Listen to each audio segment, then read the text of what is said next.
Hello everyone, I am Jack and I'm back, and let me show you what's going on. So I worked on the fender flare and the fender. So I got the fender flare as close as I could with this piece fender that you see in front of me. Now this fender you see in front of me is from a regular C2. Regular C2 has the headlights in a pocket right here. And then from the factory, they have those headlights that flip 180 degrees. So that's what that fits. I also have headlights that have plexiglass cover and are exposed all the time. It also has a turn signal down the bottom instead of in the grill. A couple minor changes, but overall, the shape's the same. So I was using this because it is only a fender. If you look at this one, it is a fender and the new Grand Sport front end. So that nose piece isn't here anymore, and there's where the headlight goes, and it has a plexiglass cover that goes over this, and it does not flip up. So I used this because it was lighter and easier for me to manipulate myself. Like I said, the two are the same. But once I got the fender flare modified, then I wanted to make sure I had the right front end, so I switched back to the Grand Sport, C2 Grand Sport front end. All right, so I did the fender flare. If you've been watching, you saw it previously. It's fiberglass. I made some mistakes on it, no big deal. But if you look close, you can see I sanded through in several spots to get the shape. And it's because I bit off more than I could chew. I tried to do the whole fender cover, the second layer, in one shot, and it was just too much for one person. If I would have had two people, it would have worked. But what happened is the resin started curing, even though I mixed it at only 1%, which is as low as you're supposed to go. It started hardening before I got it on there. So I got as much on there as good as I could, and then what I ended up doing was grinding down the high spots. And in some of those cases, I went through. No big deal. I can patch it from the back, from the front, whatever I need to do. It needs another layer no matter what. But I just wanted to get the basic shape and get the fender flare and all of that lined up where I want it. So this is what I've got right now. And again, the goal of this was to make the brackets. So that's what I did. I made the bracket, used the C8 brackets, and then made a rail that goes along that this fender sits on top of.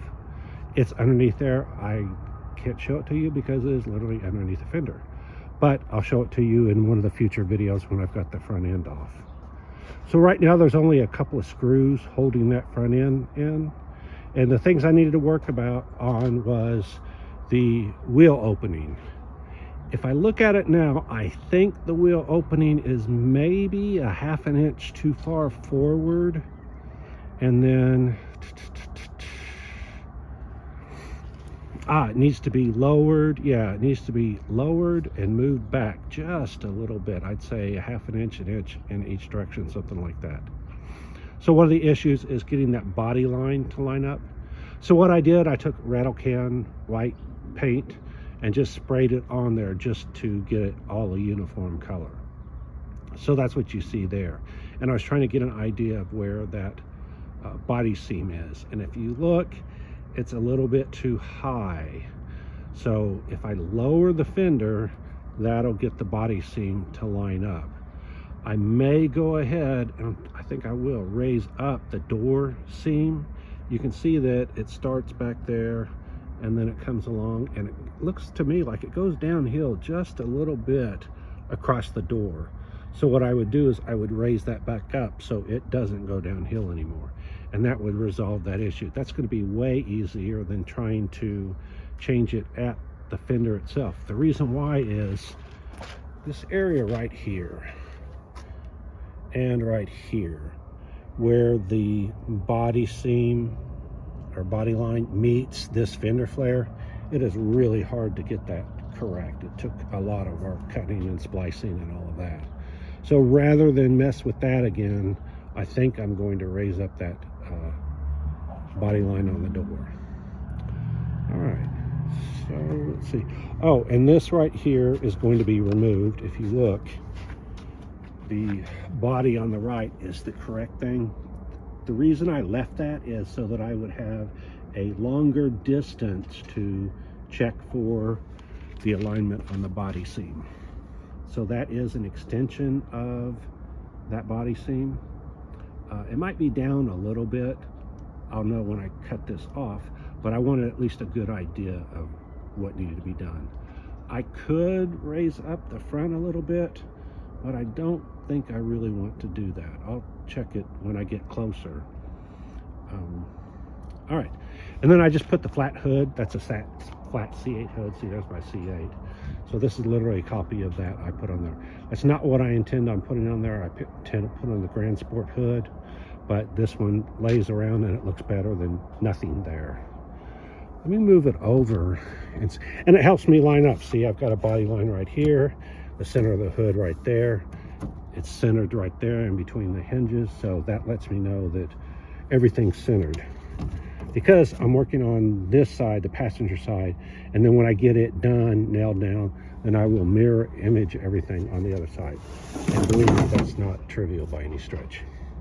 All right, I pulled this off to see if you could see the bracket. You can't. I mean, the bracket's under here that I made. So you'll have to wait till next time. It's just a piece of angle aluminum 3/4 by 3/4 that I notched periodically or slotted periodically and made it to where it would fit the curve. So let me put the hood back somewhat. Oh, and I messed up. This ball right here is where the hydraulic strut goes, and it needs to go through the fender. So I should have put this down before I did that. Didn't do that. No big deal. The front end is going to have to come off probably several times before I get to this. So what I'm going to do is line this up roughly.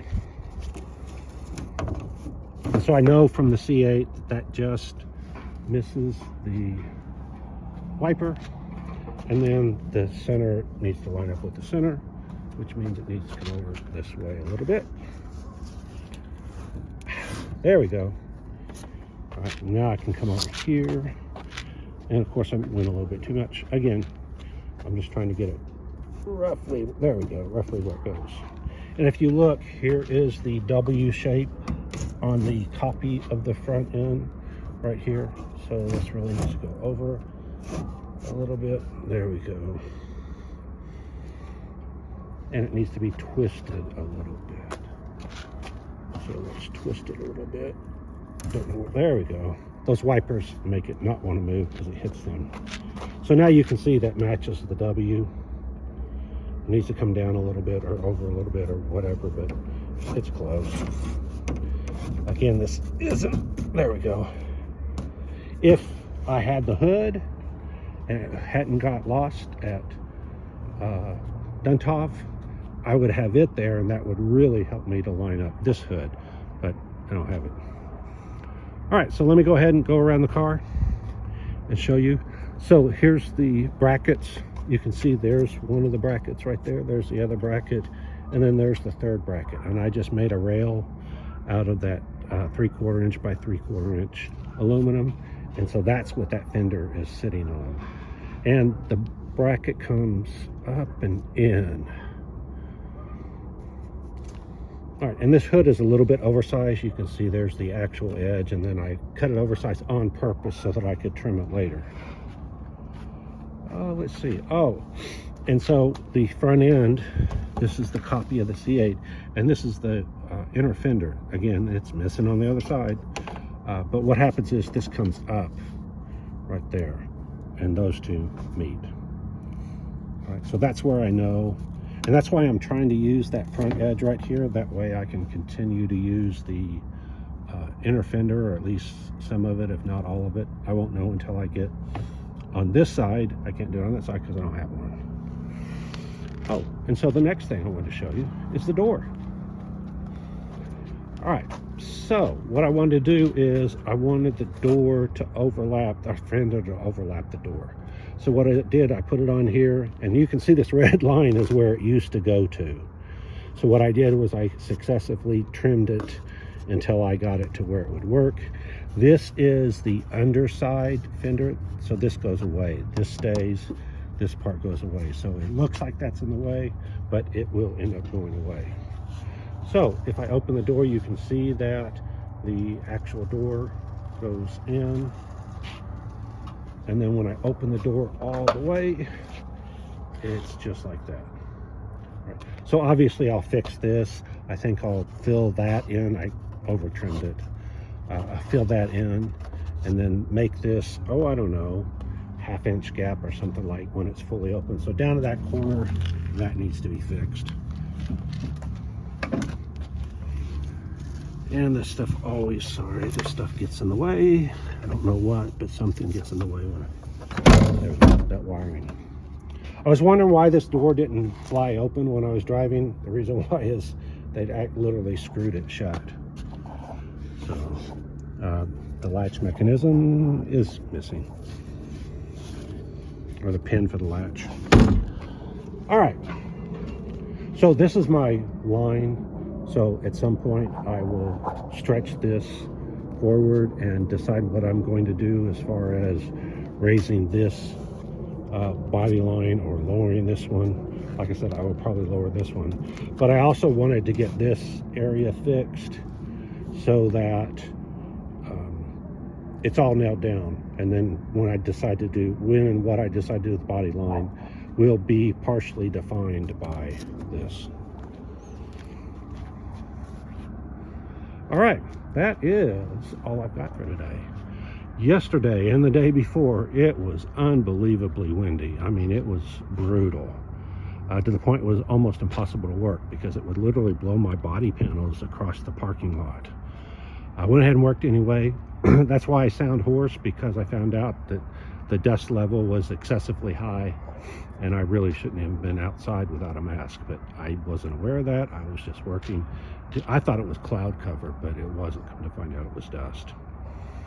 All right, so there we are. Go ahead and give me your feedback. Like, subscribe, hit the alert, hit the thanks if you want to donate. And if you don't like what I'm doing, you don't know jack. Bye.